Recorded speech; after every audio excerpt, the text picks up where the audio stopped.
दिन दोस्तों, Laplace transform के लेक्चर सीरीज में आपका स्वागत है। तो इस लेक्चर में हम डिस्कस करेंगे एक और एग्जांपल, एक और डिफरेंशियल इक्वेशन सॉल्व करेंगे with the help of Laplace and inverse Laplace transform. So this is the example which we are going to discuss, जिसमें ये डेरिवेटिव ऑफ लाप्लास ट्रांसफॉर्म का फॉर्मूला हम यूज करने वाले हैं। आप इसको नोट डाउन करके रखना। तो इसको सॉल्व करने के लिए हम सबसे पहले क्या करेंगे, दोनों तरफ हम लाप्लास ट्रांसफॉर्म ले लेते हैं इक्वेशन, इस इक्वेशन के। तो मैं यहाँ पे लिख देता हूँ Laplace transform of x double dash T plus 2 times x dash T plus x of T. यहाँ पर एक्स फंक्शन है टी का, और राइट साइड में लाप्लास है ई रेस टू माइनस टी का। तो मैं सबसे पहले क्या करता हूँ, ये जो एक्स डबल डैश टी है उसका मुझे लाप्लास लिखना है। तो एक्स डबल डैश के लिए मैं लाप्लास लिखूंगा एफ डबल डैश वाला। तो जहां भी मुझे एफ दिख रहा है उसकी जगह पर मैं लिख देता हूं एक्स। तो मैं इसको इसी स्लाइड में लिख दे रहा हूं। तो एक्स डबल डैश के लिए क्या हो जाएगा, s square times Laplace of x of t minus s x of zero minus x dash of zero. तो ये हो गया एक्स डबल डैश का लाप्लास। चलो आगे चलते हैं हम। Plus 2 times x dash T का लाप्लास। तो एक्स डैश टी के लिए आप कैसे लिखोगे, तो जैसे हमने एफ डैश का लिखा है वैसे ही आप एक्स डैश का लिख दो। इंस्टेड ऑफ एफ आप एक्स लिख दो। तो ये हो जाएगा, इसको मैं ब्रैकेट में लिखता हूँ। So this equals to s Laplace of x of t minus x of zero plus Laplace किस पर अप्लाई हो जाएगा फिर फाइनली, एक्स ऑफ टी पर। तो मैं लिख देता हूँ x of t. E raise to minus t का लाप्लास 1/s+1 होता है। तो मैं यहाँ पर एक नोटेशन यूज करने वाला हूँ, दैट इज ये जो लाप्लास है एक्स ऑफ टी, इसको मैं कैपिटल एक्स ऑफ एस बोल देता हूँ। तो ये हो जाएगा s square capital x of s minus s x at zero. X at zero हमें -1 दिया है, तो मैं यहाँ पे लिख देता हूँ उसकी जगह पर -1 minus x dash at zero हमें 1 दिया है, तो मैं लिख देता हूँ 1। ये 2 अंदर मल्टीप्लाई कर देते हैं, तो 2s Laplace of x of T क्या हो जाएगा, एक्स ऑफ एस माइनस ये 2 एक्स ऑफ जीरो के साथ भी मल्टीप्लाई कर देते हैं, और एक्स एट जीरो कितना दिया है हमें, -1 plus Laplace of x of T को हम एक्स ऑफ एस बोल रहे हैं, और ये हो गया 1/s+1। तो अगर आप देखोगे तो इसके अंदर अगर हम एक्स ऑफ एस वाले जो एक्सप्रेशन है उनको साथ में लिख दे कि ये रहा एक्स ऑफ एस, ये रहा एक्स ऑफ एस, और ये रहा एक्स ऑफ एस। तो मैं अगर एक्स ऑफ एस कॉमन ले लूँ तो ये हो जाएगा एस स्क्वायर प्लस 2s+1, और ये हो गया एक्स ऑफ एस।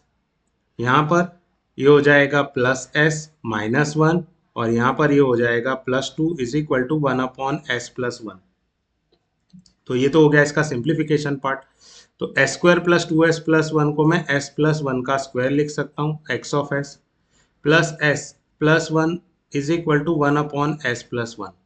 तो ये जो s+1 है इसको मैं राइट साइड शिफ्ट करने वाला हूँ। तो ये हो गया आपका s+1 का square x of s is equal to 1/s+1 minus s-1। Cross multiply कर दो इसको। तो ये क्रॉस मल्टीप्लाई करने के बाद क्या हो जाएगा, दैट इज s+1 उसका square x of s equals to 1 minus, अगर हम s से मल्टीप्लाई करें इधर तो ये हो जाएगा s स्क्वायर माइनस एस, और 1 से मल्टीप्लाई करें तो -s-1 डिवाइडेड बाय s+1। तो ये जो x ऑफ s क्या हो गया, that is negative of s square -2s। ये +1 -1 चला गया, और डिनोमिनेटर में ये s+1 का स्क्वायर भी डिनोमिनेटर में आके ये s+1 का क्यूब बन जाएगा। अब इसी का हमें, ये हो गया हमारा अलजेब्राइक इक्वेशन, और इसी अलजेब्राइक इक्वेशन को हमें क्या करना है, सॉल्व करना है with the help of partial fraction. तो ये जो एक्स ऑफ एस लिखा है मैं उसको यहाँ लिख देता हूँ। ये रहा हमारा x of s, this equals to क्या था, दैट इज -s² -2s। मैं लिख देता हूँ -s² -2s divided by s+1 का स्क्वायर। तो ये हो गया। अब इसका हम s+1 का क्यूब, इसका पार्शियल फ्रैक्शन लेते हैं। तो अगर आपको याद हो, अगर हमारे पास लीनियर रिपीटेड रूट होता है तो आप उसको इंक्रीजिंग पावर में लिखते हो। तो s+1 का क्यूब पावर है, तो पहले मैं 1 पावर ले लेता हूँ, उसके बाद मुझे 2 पावर लेना पड़ेगा, और उसके बाद मुझे 3 पावर लेना पड़ेगा। ये हो गया इसका पार्शियल फ्रैक्शन। तो -s² -2s divided by s+1 का cube is equal to LCM हम लेंगे s+1 का cube.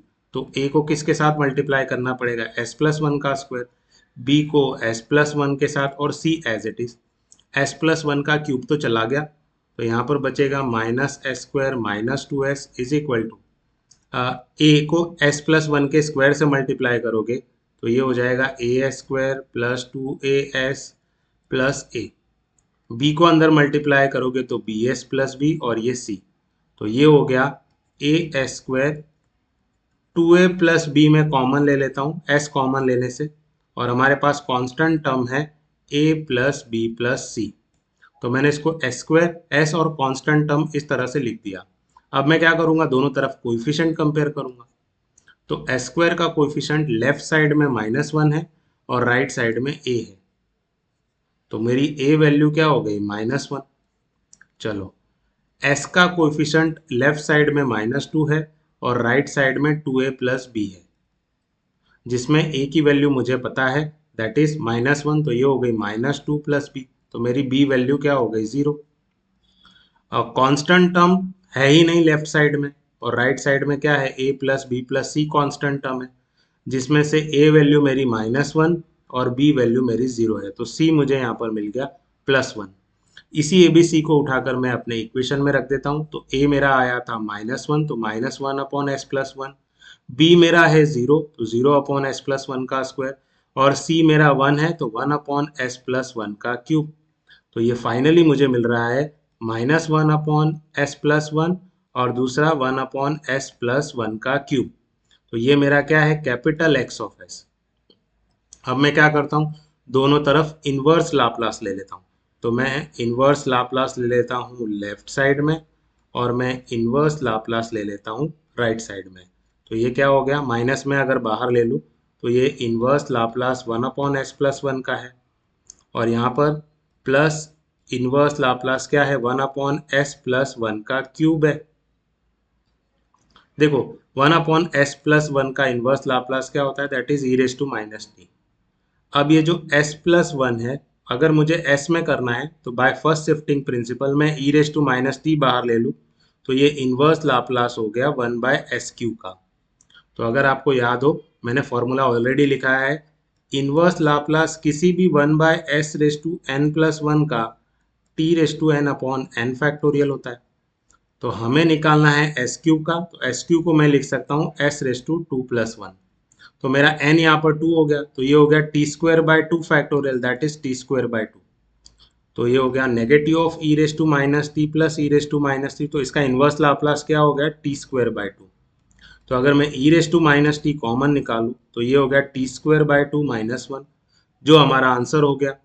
Inverse Laplace of x of S को मैं एक्स ऑफ टी रिप्रेजेंट कर रहा हूँ, तो ये हो गया हमारा सॉल्यूशन। आई होप आपको ये लेक्चर समझ में आया। Thank you everyone.